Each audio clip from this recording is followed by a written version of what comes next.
Tribreaker, a Sacred Symbols Odyssey, comes out in just a couple days. So today I'm going to be giving my full, spoiler-free review of the game. My name is James, and I started this channel simply because I love video games. If that sounds like you, please subscribe to my channel so that you can see more videos just like this one. Tribreaker is a direct sequel to 2020's Twinbreaker, a Sacred Symbols adventure. It expands on Twinbreaker in a satisfying manner by introducing a new playable character and some new level types while staying true to its retro style. I chose to play the PS4 version of the game on my PS5, which I will talk about later.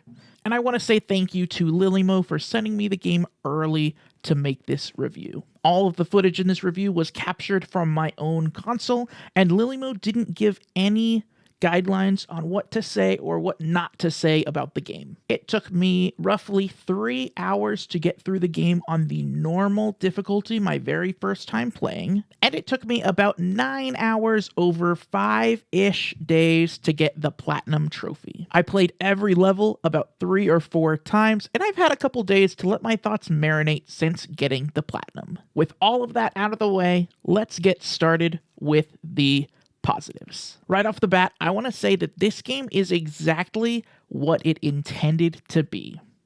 It's not designed to be a game that takes over your entire life or even your entire month. It's designed to be a shorter experience that you can see completely in a couple days, and it can be enjoyed by players who want a more relaxed, easygoing experience like myself, or for players who want a more hardcore challenge. Overall, I found the game to be a fun challenge, but not crushingly difficult. I could typically beat the levels within 1 or 2 tries, and the challenge objectives in each level made going back through them again a little bit more rewarding than if you were just going through trying to get a high score. The game doesn't make you master any singular mechanic in order to progress, and I personally didn't find the challenge objectives in each level to be too terribly difficult, with the exception of probably about 5 or 6 levels. While the first game was only a brick breaker, Tribreaker has lots of levels that are inspired by classic arcade games, which helps diversify the gameplay experience a little bit and also keeps you excited to see what's going to be coming up next. Even as somebody who didn't grow up in the arcade era,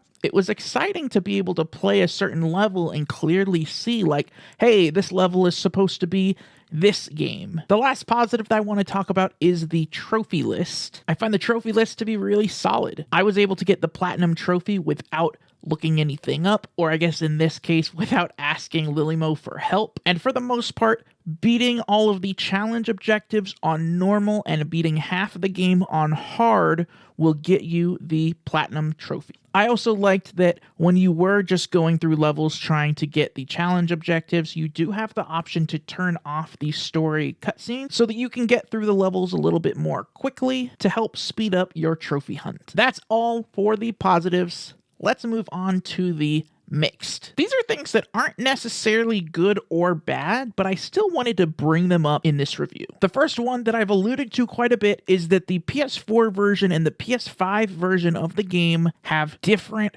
trophy lists. This is typical for Lillymo for all of their games that have come out since the PS5. In the case of Tribreaker, the PS4 list is a lot easier, and I really like that this gives players the option to choose if they want the game to be easier or harder if they're playing the PS4 version or the PS5 version. The reason that this is in mixed and not in positive is that I think that people that aren't familiar with how Lillymo does their trophy lists might see the game and be interested in it and think, well, I'm playing on a PS5, so I should download the PS5 version of the game and then be hit with a really hard trophy list. I don't really know if they should do anything about this at all, but I did think it was worth mentioning here. The other mixed for me is the controls. I love that you have the ability to use the D-pad or the left stick for movement. Personally, in 2D games, I always prefer the D-pad, but there's certain parts in the game where you are required to use the right stick for movement, and the movements that are mapped to only the right stick in this game were also mapped to the face buttons in Twin Breaker in 2020. So there is a tiny step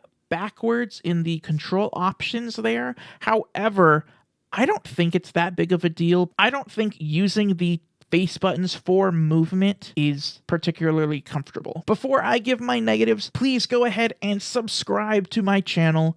I'm trying to hit 500 subscribers by the end of 2025. That's all that I've got for mixed, so it is time to move on to the negatives. As far as negatives go, I really don't have very much to say. The first one is kind of a nitpick, and it's that 2 of the trophies are a little bit vague in what exactly you have to do. One of them, which is to see the secret ending of the game, I was able to figure out pretty quickly. But another one, which is to defeat a specific enemy, I played through the entire game looking for this one specific enemy, only to realize that that enemy only spawns in a particular level if you're playing on hard mode. With that, I think I would have liked for it to, maybe when it says what to do for the trophy, say like defeat this enemy in blank level, so that if somebody does go through the level and they don't find that enemy, they might think like, oh, I need to play this level on hard mode. Because when you do play that level on hard mode, I don't think it's a missable enemy. But those are my nitpicks with 2 specific trophies. Those are also both things that are going to be very easy to look up once the game is out for the public. The second negative for me is that I do think that the PS5 trophy list is too hard. That being said, I'm thankful for the easier PS4 trophy list, but the PS5 trophy list looks like it wants you to have a true mastery of every single level, and I really just don't care to do that. And that's why I played the PS4 version. Guys, that's all that I have to say about Tribreaker, a Sacred Symbols Odyssey. In the comment section, please let me know what you think about this game. Until next time, the best way to keep up with me is on Twitter and on Instagram at James_Solar and on Blue Sky at jamessolar.bsky.social. Thanks, guys.